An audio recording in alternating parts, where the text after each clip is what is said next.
नमस्कार, मैं हूं बालकृष्ण थरेजा। आप देख रहे हैं डेली लाइफ। आइए शुरुआत करते हैं आज के मुख्य समाचारों की। मुस्लिम समुदाय के पैगंबर के खिलाफ टिप्पणी करने के आरोपी महंत के खिलाफ कानूनी कार्रवाई की मांग। ऑल इंडिया उलेमा एवं मशाइख बोर्ड सदस्यों ने प्रधानमंत्री और मुख्यमंत्री को भेजा ज्ञापन। नहरबंदी के चलते नरमा कपास की फसल में जमीन की गहरी खुदाई नहीं करने की सलाह। कृषि विभाग ने जिले में ट्यूबवेल के अधिकांश पानी को फसलों के लिए बताया नुकसानदायक। कोरोना कहर पर नियंत्रण को लेकर स्वास्थ्य विभाग मुस्तैद। 8 व 9 अप्रैल को शिक्षा विभाग से जुड़े लोगों का किया जाएगा वैक्सीनेशन। राजस्थान रोडवेज सेवानिवृत्त कर्मचारी कल्याण समिति ने सरकार के खिलाफ किया प्रदर्शन। सेवानिवृत्त परिलाभों का मैं ब्याज भुगतान करवाने की मांग। और अब समाचार विस्तार से। मोहम्मद साहब के खिलाफ कथित अपमानजनक टिप्पणी करने वाले गाजियाबाद स्थित डासना मंदिर के महंत के खिलाफ कानूनी कार्रवाई करने की मांग को लेकर ऑल इंडिया उलेमा एवं मशाइख बोर्ड के सदस्यों ने आज प्रधानमंत्री और मुख्यमंत्री के नाम का ज्ञापन जिला कलेक्टर को सौंपा। यूपी के गाजियाबाद स्थित डासना देवी मंदिर के मुख्य पुजारी यति नरसिंहानंद सरस्वती की ओर से एक प्रेस कॉन्फ्रेंस के दौरान पैगंबर साहब के बारे में की गई कथित आपत्तिजनक टिप्पणी से विवाद खड़ा हो गया है। मुस्लिम समाज ने धार्मिक भावनाएं भड़काने का आरोप लगाते हुए विरोध किया है। इस मामले में यति नरसिंहानंद सरस्वती के खिलाफ कानूनी कार्रवाई करने की मांग को लेकर ऑल इंडिया उलेमा एवं मशाइख बोर्ड की ओर से बुधवार को प्रधानमंत्री और मुख्यमंत्री के नाम का ज्ञापन जिला कलेक्टर को सौंपा गया। ज्ञापन में कहा गया कि 2 अप्रैल को प्रेस कॉन्फ्रेंस करते हुए दीपक त्यागी उर्फ यति नरसिंहानंद सरस्वती की ओर से मुस्लिम समुदाय के आखिरी पैगंबर मोहम्मद साहब के खिलाफ अभद्र टिप्पणी की गई है। इससे न केवल देश में बल्कि विदेशों में रहने वाले मुस्लिम समुदाय के लोगों की धार्मिक भावनाएं आहत हुई हैं। साथ ही साथ भारत की छवि भी विदेशों में धूमिल हुई है। इस पूरे मामले की वीडियो इंटरनेट पर भी वायरल है। यति नरसिंह सरस्वती की ओर से अपने ट्विटर हैंडल पर खुद पोस्ट भी की गई है। ज्ञापन के अनुसार यति नरसिंहानंद सरस्वती गाजियाबाद के डासना मंदिर के महंत भी हैं। उनके ऊपर कई मुकदमे विचाराधीन हैं। सोशल मीडिया पर इनकी कई वीडियो मौजूद हैं जो कि मुस्लिम समाज के खिलाफ है। इन सबसे मुस्लिम समाज आहत ही नहीं हुआ बल्कि इससे देश की आंतरिक सुरक्षा को भी खतरा पैदा हो गया। ऐसे लोग देश के संविधान पर भरोसा नहीं करते और अपने नाजायज बयानों से देश को तोड़ने की साजिश करते हैं। ज्ञापन के अनुसार मुस्लिम समाज को भारतीय संविधान पर पूर्ण भरोसा है तथा देश के संविधान के प्रति वह अपनी पूर्ण आस्था रखते हैं। ऑल इंडिया उलेमा मशाइख बोर्ड ने इस मामले में दोषी के खिलाफ तुरंत कार्रवाई करने की मांग की है। ज्ञापन देने वालों में सैयद राशिद अनवर शमसी, मौलाना गुलाम फरीद, आजम अली, नायब अली, मौलाना कुतुबुद्दीन, मोहम्मद सलीम, मोहम्मद रफी, कुदरत अली, मौलाना फैज मोहम्मद, जावेद खान, मौलाना अनवर, हाजी असलम सहित अन्य लोग उपस्थित थे। आज हम लोग कलेक्टर साहब के पास ज्ञापन देने के लिए हाजिर हुए हैं। जैसा कि आपको मालूम होगा कि 2-3 रोज पहले दीपक त्यागी उर्फ नरसिंहा सरस्वती इस बदबख्त ने हमारे पैगंबर हज़रत मोहम्मद सल्लल्लाहु ताला अलैहि वसल्लम के खिलाफ बहुत ही नाज़ेबा बकवास किया जिसको हम लफ्ज़ में दोहरा नहीं सकते, जिससे न सिर्फ पूरी दुनिया के मुसलमानों के दिल को ठेस पहुंची बल्कि उसने पूरे हिंदुस्तान के माहौल को भी ख़राब किया। लिहाजा मैं प्रधानमंत्री और मुख्यमंत्री से ये इंसाफ के तौर पर हम लोगों ने ज्ञापन दे करके इंसाफ मांगा है कि वो जो है जल्द से जल्द जो है उसको गिरफ्तार करके सख्त से सख्त उसके खिलाफ कार्रवाई की जाए ताकि आइंदा कोई भी उसकी सज़ा को देख करके इस तरीके की नाज़ेबा हरकत करने की कोशिश न करे। गेहूं कटाई के बाद नरमा कपास की बुआई का समय आ गया है मगर नहरों में पानी नहीं है और ट्यूबवेल का पानी इस क्षेत्र की फसलों के लिए मुफीद नहीं है। इस असमंजस की स्थिति से किसानों को बाहर निकालने के लिए आज कृषि विभाग द्वारा एक बैठक का आयोजन किया गया। जंक्शन स्थित आत्मा कार्यालय में कृषि विभाग के अधिकारियों की मासिक बैठक का आयोजन किया गया। बैठक में कृषि उप निदेशक दानाराम गोदारा ने अपने विचार रखे। उन्होंने जानकारी दी कि यह बैठक प्रत्येक माह आयोजित की जाती है लेकिन कोरोना काल को लेकर इसमें 50% कर्मचारियों और संबंधित विभाग के अधिकारियों को बुलाया गया है। वर्तमान में कोरोना को देखते हुए तहसील वाइज कर्मचारियों को बुलाया गया। आज की बैठक में संगरिया और टीबी तहसील के लोगों ने हिस्सा लिया। उन्होंने कहा कि इस बैठक में टेक्निकल विषयों को लिया जाता है। है। इसमें विभाग द्वारा दिए गए लक्ष्यों की पूर्ति पर चर्चा होती है। वहीं फसलों की कटाई और बिजाई के संदर्भ में आ रही परेशानियों को दूर करने पर भी चर्चा की जाती है। उन्होंने कहा कि फिलहाल किसानों के लिए बड़ा मुश्किल का समय है, क्योंकि नहरबंदी के कारण नहरों में पानी नहीं है और ट्यूबवेल का पानी इस एरिया में फसलों के लिए ज्यादा मुफीद नहीं है। उन्होंने कहा कि वर्तमान में गेहूं की कटाई के बाद नरमा कपास की बुआई का समय है, लेकिन बिना पानी के नरमा कपास की बुआई करना मुश्किल कार्य है। उन्होंने कहा कि नरमा कपास की बुआई किसान जमीन को गहरा खोद कर करते हैं। यह नहरी पानी के लिए तो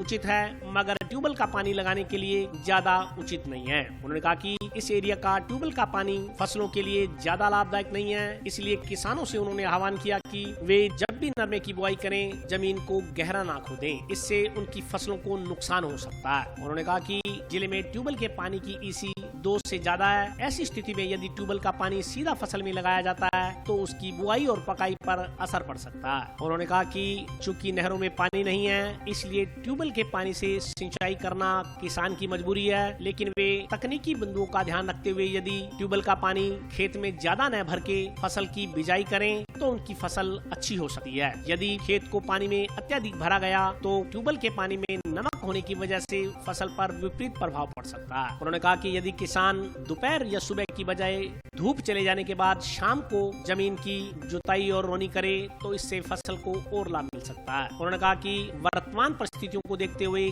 किसानों को गहरी जुताई से परहेज करना होगा। ये मासिक बैठक होती है और क्योंकि कोरोना काल चल रहा है, इसलिए इस बैठक को जो पूरे स्टाफ की जिले की बैठक होती है, तो क्योंकि काफ़ी आदमी रहते हैं उसमें 250-300 आदमी रहते हैं, इसलिए इस बैठक को फिर तहसील वाइज करके और आज इस बैठक को किया गया। इसमें आधे लोग जो है टिब्बी तहसील के, आधे लोग संज्ञा तहसील के बुला करके ये एक टेक्निकल बैठक होती है मासिक रूप से, जिसमें 2-3 चीज़ें अपने महत्वपूर्ण होती है जो करते हैं। एक तो ये करते हैं कि जो हमें कुछ टारगेट्स और अचीवमेंट्स और डिपार्टमेंट की एक्टिविटी रहती है उसमें किस तरह की परफॉर्मेंस हमारी इस साल जो बीता साल है उसमें रही, उस पर रिव्यू किया गया। और दूसरा जो महत्वपूर्ण काम हमारा रहता है कि अभी नरमे की बिजाई शुरू हो रही है, नरमा और कपास की और खरीफ की फसलों की। तो एक विषय तो ये है कि इश्यू जो है वो ये है कि फसलों की बिजाई होनी है, और दूसरा इश्यू ये है कि क्योंकि सिंचित क्षेत्र है और नहरों में पानी नहीं है, तो नहरों में पानी नहीं होने की स्थिति में और नरमा कपास की बुआई का समय देखते हुए किस स्ट्रेटजी के साथ किस तरह से काम किया जाए कि फार्मर को जो है वो फ़ायदा उसके। तो इसके संबंध में क्योंकि नहरों में पानी नहीं है तो बिजाई होगी तो ट्यूबवेल के पानी से जो है वो बिजाई होनी है।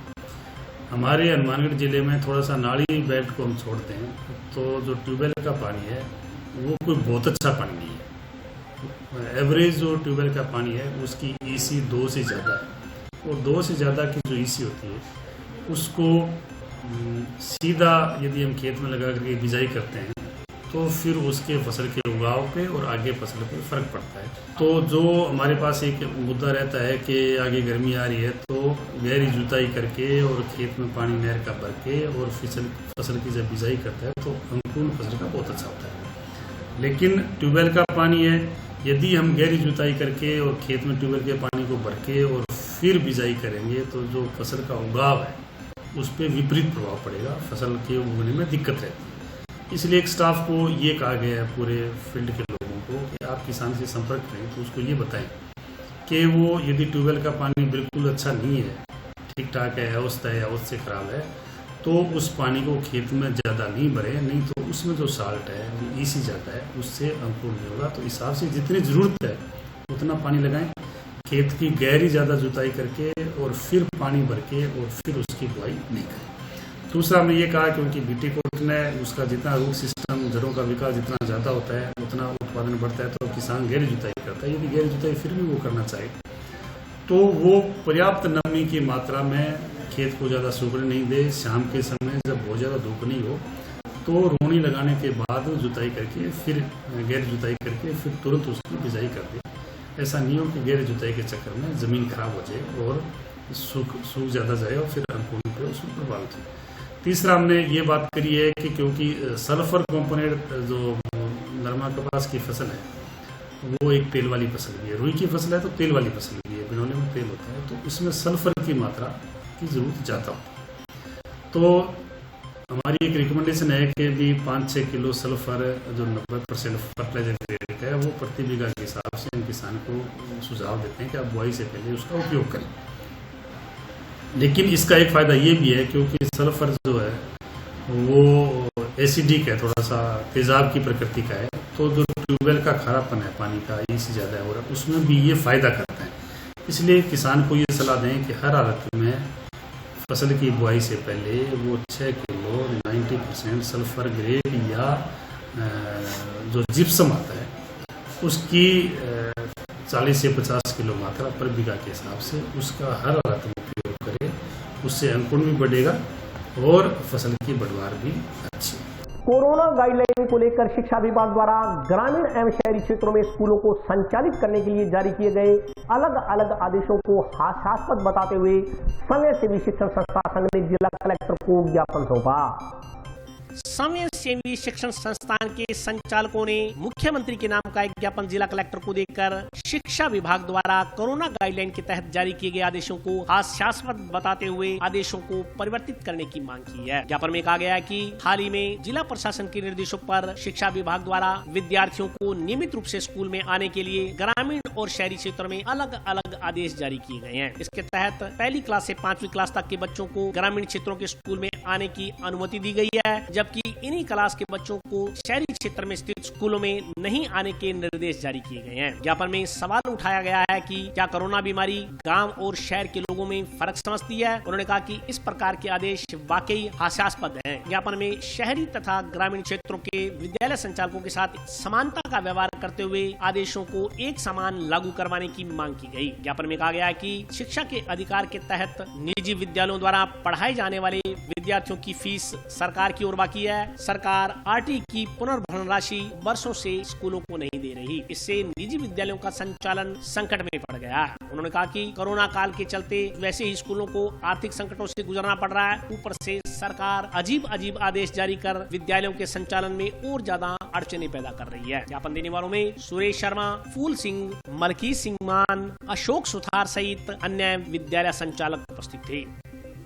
माननीय मुख्यमंत्री के नाम जिला कलेक्टर हनुमानगढ़ के द्वारा एक ज्ञापन दिया है जिसमें हमने मांग की है 2020-21 की जो आरटी की किस्त का जो भुगतान है पूरा साल निकल गया है, अभी तक नहीं हुआ है। 5वीं के बच्चों को प्रमोट कर दिया गया, 6ठी की क्लास जनवरी से लग रही है, 6ठी से लेकर 8th तक। उसके बावजूद ये भुगतान नहीं हो रहा है, इससे स्कूलों की आर्थिक स्थिति खराब हो रही है। सरकार के जो भी नियम निकले हैं, जो वो गाइडलाइन अभी जारी की है इन्होंने, वो इतनी हास्यास्पद है और बड़ी दुखद है कि उसमें ग्रामीण स्कूलों को 6ठी से लेकर 9th तक संचालित किया जा रहा है। शहर के स्कूल बंद किए जा चुके हैं।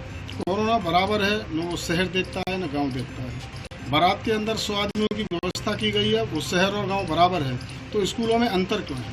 तो हमारी ये डिमांड है कि एक नीति अपनाई जाए, स्कूलों को खोला जाए। स्कूल प्रभावित हैं, बच्चों का स्तर बिल्कुल नीचे जा चुका है। जो बच्चे पहली क्लास में थे वो दूसरी में हो गए, दूसरी से तीसरी में हो गए।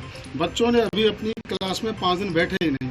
कैसा हास्यास्पद ऐसा हो रहा है कि जो प्राइमरी की क्लास हैं उनको लगाया नहीं जा रहा, बच्चों का स्तर, हमारी जो शिक्षा है वो खोखली होती जा रही है। तो हमने साहब के माध्यम से मुख्यमंत्री जी से डिमांड की है कि उस पर गौर फरमाया जाए और संस्थाओं को राहत प्रदान की जाए। और अभी वक्त ब्रेक का, हाजिर होता हूँ छोटे से ब्रेक के बाद।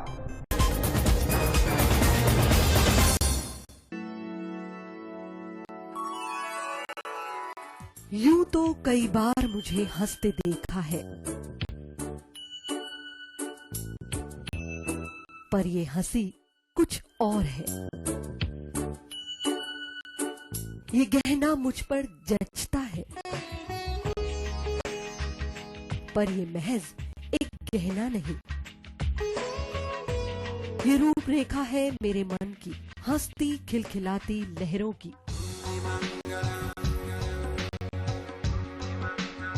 जो आतुर थी अब तक मुझ पर सजने को। इसलिए ये गहना ही मेरा सच्चा श्रृंगार है, श्रृंगार है, श्रृंगार है।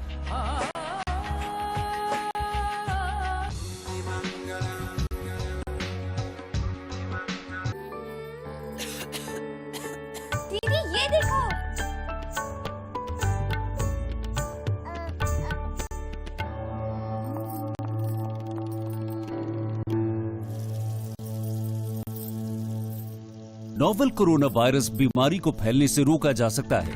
खांसी और छींक के बाद और बच्चे को छूने से पहले अपने हाथों को साबुन से धोकर इसे फैलने से रोक सकते हैं।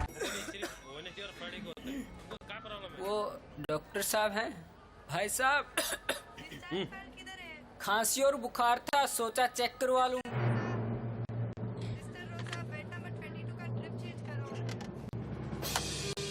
नोवेल कोरोना वायरस बीमारी को फैलने से रोका जा सकता है। बुखार के साथ खांसी और छींक होने पर तुरंत नजदीकी हेल्थ क्लिनिक या केंद्र जाएं। ब्रेक के बाद स्वागत है। आइए नजर डालते हैं अगले समाचारों पर। सेवानिवृत्ति परिलाभों का मैं ब्याज भुगतान करवाने सहित अन्य मांगों को लेकर राजस्थान रोडवेज सेवानिवृत्ति कर्मचारी कल्याण समिति की ओर से बुधवार को जंक्शन स्थित रोडवेज बस डिपो में एक दिवसीय धरना देकर प्रदर्शन किया गया। प्रशासन हमारी मांगे पूरी हो, चाहे जो मजबूरी हो हमारी मांगे पूरी हो, चाहे जो मजबूरी हो हमारी मांगे पूरी हो। सेवानिवृत्ति परिलाभों का मैं ब्याज भुगतान करवाने सहित अन्य मांगों को लेकर राजस्थान रोडवेज सेवानिवृत्त कर्मचारी कल्याण समिति की ओर से बुधवार को जंक्शन स्थित रोडवेज बस डिपो में एक दिवसीय धरना देकर प्रदर्शन किया गया। इस मौके पर समिति सदस्यों ने कहा कि अगस्त 2016 से प्रतीक्षारत सेवानिवृत्त कर्मचारियों को सेवानिवृत्ति परिणामों का भुगतान नहीं किया गया, जबकि राजस्थान उच्च न्यायालय ने सेवानिवृत्ति लाभों का भुगतान ब्याज सहित 6 माह में सेवानिवृत्ति की वरिष्ठता से करने के आदेश दिए हुए हैं, किंतु प्रति 6 माह में जिन वरिष्ठ सेवानिवृत्त कर्मचारियों का क्रम आता है उन्हें भी भुगतान नहीं किया जा रहा। उन्होंने बताया कि निगम से पेंशन प्राप्त करने वाले सेवानिवृत्त कर्मचारियों को समय पर पेंशन का भुगतान करने, निगम की सेवा से सेवानिवृत्ति होने वाले अंशदायी भविष्य निधि से नियंत्रित सेवानिवृत्त कर्मचारियों को कर्मचारी भविष्य निधि संगठन से कर्मचारी पेंशन योजना 1995 के अंतर्गत दे पेंशन के क्लेम पूर्ति के उपरांत निगम स्तर से कर्मचारी भविष्य निधि संगठन को भिजवाया सुनिश्चित कर संबंधित कर्मचारी को सुनिश्चित करने, सेवानिवृत्त चालकों एवं परिचालकों को उनके सेवा काल के बकाया अधिकतम भत्ते, रात्रि विश्राम भत्ता, साप्ताहिक एवं राजपत्रित अवकाश पर किए गए कार्य की एवज में क्षतिपूर्ति भुगतान करने, ऑडिट के नाम पर मोटर ट्रांसपोर्ट वर्क्स एक्ट के प्रावधानों के विपरीत नाजायज कटौती नहीं करने, निगम के सेवारत एवं सेवानिवृत्त कर्मचारियों को राज्य कर्मचारियों एवं पेंशनर की भांति राजस्थान सिविल पुनरीक्षित वेतनमान 2017 के अनुसार संशोधन का लाभ देने, निगम के सेवानिवृत्त कर्मचारियोयों को राजस्थान सरकार के पेंशन की भांति चिकित्सा सुविधा उपलब्ध करवाने आदि की मांग की गई। सेवानिवृत्त कर्मचारियों ने कहा कि उन्होंने अपना 8 सूत्री मांग पत्र मुख्यमंत्री, परिवहन मंत्री, मुख्य सचिव एवं प्रमुख शासन सचिव को भिजवाया है। इस मौके पर अमर सिंह, वेद प्रकाश, लियाकत अली, सुभाष डावला, अशोक कुमार, शिशुपाल गोदारा, देवेंद्र सिंह सहित अन्य कर्मचारी मौजूद रहे। आज दिनांक 7/4/2021 को मांगड़ कार्य परिसर में सेवानिवृत्त कर्मचारियों की मासिक बैठक की गई। इसमें जयपुर में जो बकाया सेवानिवृत्त जो भी किसी कर्मचारी का बकाया भुगतान पड़ा है उसको दिलाने के लिए जयपुर में वहाँ धरना दे रखा है और धरने में जाने के लिए यहाँ हमारे कम से कम 35 साथी इकट्ठे हुए हैं और कुछ दूर से हम लड़ेंगे और जीतेंगे। यही हमारी मांग तो ये 5-6 साल से 56 महीनों से माह से बकाया लाभ कर्मचारियों के पड़े हैं, जिसमें मेरे कई साथी तो सेवानिवृत्त होने के बाद ऊपर भगवान को प्यारे हो गए और उनके बहुत ही परिवार में दुविधा हो रही है। इसलिए ये मेन समस्या भुगतान संबंधी समस्या है।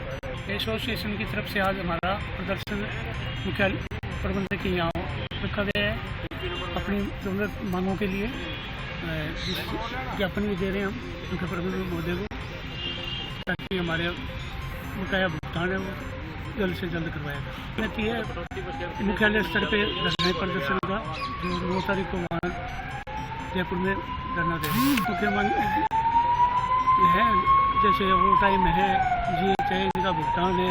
मुख्यालय स्तर से सेवानिवृत्त कर्मचारी कल्याण समिति द्वारा प्रत्येक डिपो में एक दिन का सांकेतिक धरना दिया जा रहा है।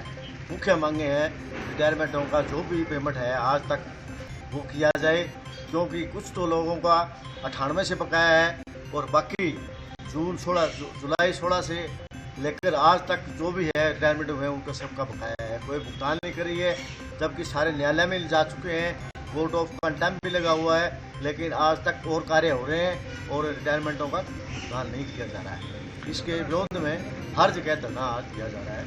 शासन नहीं सुनता है तो हमारी वहाँ जयपुर के अंदर 11 तारीख को मीटिंग है अभी रखी हुई है, उसमें जो निर्णय लिया जाएगा उसके अनुसार हम कार्य करेंगे। आंदोलन किया जाएगा। आगे और बढ़ा तो वो किया जाएगा। वो बता रहे हैं जैसे लगभग 98 से मान लो आप 98 से तो कुछ लोगों का है और जुलाई 16 से जो भी रिटायरमेंट उसके बाद हुए सारों का बकाया पड़ा है। कोविड-19 वैक्सीनेशन को लेकर स्वास्थ्य विभाग द्वारा समीक्षात्मक बैठक का आयोजन किया गया। बैठक में 8 व 9 अप्रैल को शिक्षा क्षेत्र से जुड़े लोगों तथा उनके परिजनों का वैक्सीनेशन करने का निर्णय लिया गया। कोरोना के बढ़ते कहर को रोकने के लिए स्वास्थ्य विभाग भी मुस्तैद हो गया है। इसके तहत 8 और 9 अप्रैल को विभिन्न शिक्षण संस्थाओं तथा शिक्षा विभाग से जुड़े लोगों तथा उनके परिजनों का टीकाकरण किया जाएगा। इस संदर्भ में जानकारी देते हुए मुख्य चिकित्सा स्वास्थ्य विभाग के कोविड सह प्रभारी पवन कुमार ने बताया कि राज्य सरकार की ओर से वीडियो कॉन्फ्रेंसिंग के जरिए शिक्षा विभाग से जुड़े लोगों की वैक्सीनेशन करने के निर्देश प्राप्त हुए हैं। उन्होंने कहा कि केवल स्वास्थ्य विभाग ही कोरोना की रोकथाम नहीं कर सकता, बल्कि इसमें आम जन की सहभागिता अति आवश्यक है। उन्होंने 45 साल की उम्र से अधिक के लोगों से टीकाकरण करवाने का आह्वान किया। उन्होंने कहा कि 2 गज की दूरी तथा मास्क का इस्तेमाल करके ही हम लोग इस घातक बीमारी से बच सकते हैं। उन्होंने कहा कि जितना हो सके बारी आने पर कोरोना की वैक्सीनेशन जरूर करवाएं। विभाग के कोरोना प्रभारी डॉक्टर रविशंकर शर्मा ने बताया कि कोरोना की चैन को तोड़ने का प्रयास विभाग द्वारा लगातार किया जा रहा है। इसको लेकर जिले की विभिन्न सामाजिक संगठन तथा एसोसिएशन पदाधिकारियों से विचार विमर्श कर जन जागरूकता फैलाने का आह्वान कर रहे हैं। उन्होंने कहा कि इस संदर्भ में आयोजित BCMO की बैठक में अपने अपने ब्लॉक की वैक्सीनेशन की प्रगति एवं वैक्सीनेशन को बढ़ाने का लेकर माइक्रो प्लान तैयार किया गया। कोविड-19 से संक्रमित व्यक्तियों की संख्या की जानकारी, स्वास्थ्य विभाग की ओर से की गई तैयारियों एवं आगामी कार्यों के बारे में भी खाका तैयार किया गया। इसके अलावा अस्पतालों में सर्वे, सैंपलिंग, दवाई एवं अन्य स्वास्थ्य संबंधी सेवाओं के बारे में भी स्वास्थ्य विभाग के अधिकारियों को निर्देशित किया गया है।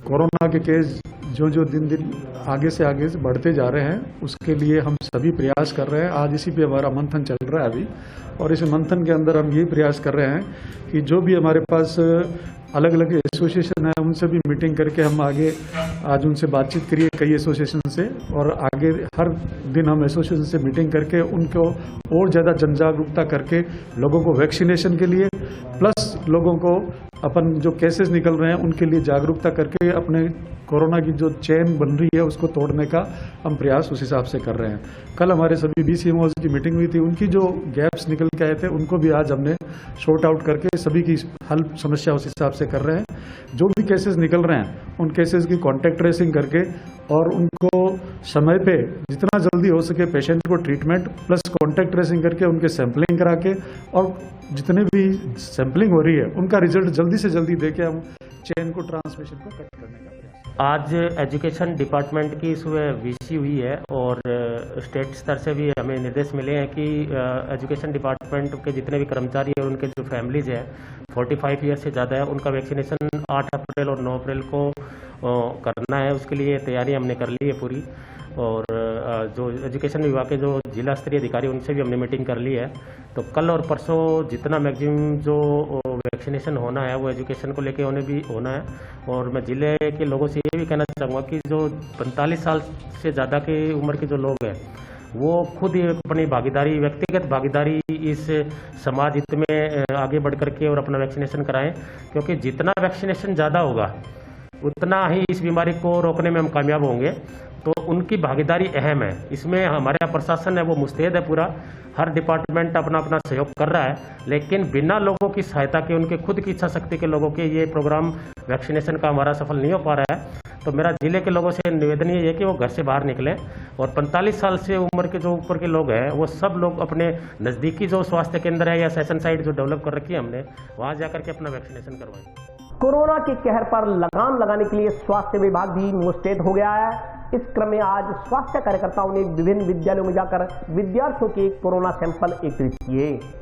जिले में कोरोना की दूसरी लहर तेजी से अपने पांव पसार रही है। पिछले 5 दिनों में जिस रफ्तार से कोरोना के पॉजिटिव केसों में बढ़ोतरी हुई है उससे स्थिति चिंताजनक हो गई है। इस बीच बुधवार को जिले में कोरोना के 53 नए पॉजिटिव केस आने से और परेशानी बढ़ गई है। बुधवार को जिन 53 लोगों के सैंपल की रिपोर्ट पॉजिटिव आई है उनमें 10 कोरोना संक्रमित रोगी कॉलेज स्कूल के विद्यार्थी व कर्मचारी हैं। इनमें 5 सर्वाधिक विद्यार्थी संगरिया तहसील के एक गाँव के स्कूल के हैं, 2 विद्यार्थी टिब्बी तहसील के स्कूल के हैं, एक विद्यार्थी हनुमानगढ़ तहसील के एक निजी विद्यालय में अध्ययनरत है। उधर जिला प्रशासन ने कोरोना प्रोटोकॉल की पालना करवाने के लिए रैंडम जांच, वीडियोग्राफी करवाने, उपखंड क्षेत्र में यह सुनिश्चित कराने की विद्यालयों की ओर से परीक्षा के नाम पर विद्यार्थियों को विद्यालय में आने के लिए बाध्य नहीं किया जाए तथा विद्यालय में आने वाले विद्यार्थियों की रैंडम स्क्रीनिंग, सैंपलिंग करवाई जाए। इसी क्रम में बुधवार को स्वास्थ्य विभाग द्वारा विभिन्न विद्यालयों में जाकर बड़ी क्लासों के बच्चों के कोरोना सैंपल लिए गए। इस मौके पर स्वास्थ्य कार्यकर्ताओं ने विद्यार्थियों से सोशल डिस्टेंसिंग बनाए रखने तथा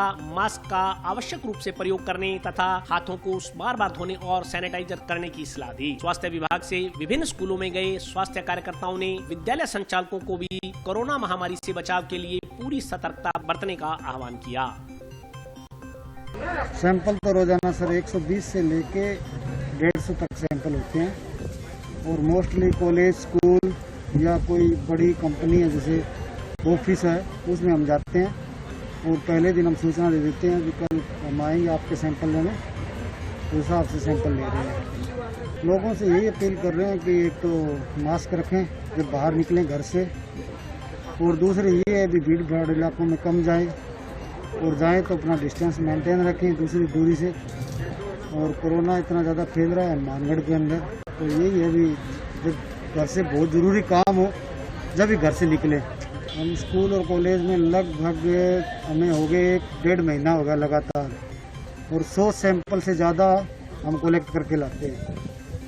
तो कुछ स्कूलों में पॉजिटिव भी आए हैं बच्चे, जीजीएस स्कूल है जिसमें, और वहाँ हम दोबारा सैंपलिंग के लिए जाते हैं। फिर जिस स्कूल में और कॉलेज में बच्चे पॉजिटिव आ रहे हैं तो उस जिस स्कूल की क्लास के बच्चे हैं उस क्लास के दोबारा सैंपल लेते हैं, और बच्चा किन किन के संपर्क में आया उनके भी, और घर वालों को भी बुलाते हैं, उनके भी सैंपल हम कलेक्ट करते हैं। बराबर ही है सर, उस साल भी इतने, पिछले साल भी ये सैंपल कलेक्ट करते थे और यही अवस्था थी पॉजिटिव की। बीच में 2 महीने बंद हो गए थे लेकिन सैंपल चालू रहे थे हमारे, और अब दोबारा जैसे कोरोना आ गया तो वर्कलोड बढ़ गया हमें भी, तो हम ज़्यादातर 150 के आसपास सैंपल ले जाते हैं, कभी 170 भी ले जाते हैं। पूरे जैसे हैप्पी मॉडर्न कॉलेज में आए हैं तो यहाँ हमें 4-5 बार आ चुके हैं। हम सारे जितने भी स्टूडेंट हैं उनको यही कहा कि सब सैंपल करवाएं, और जो यहाँ के गुरुजन हैं उनको भी हमने कहा है बच्चों को मोटिवेट करो ताकि सैंपलिंग हो और हमें पता लगे। और आज के लिए बस इतना ही। कल फिर हाजिर होता हूँ नए समाचारों के साथ, तब तक के लिए नमस्कार।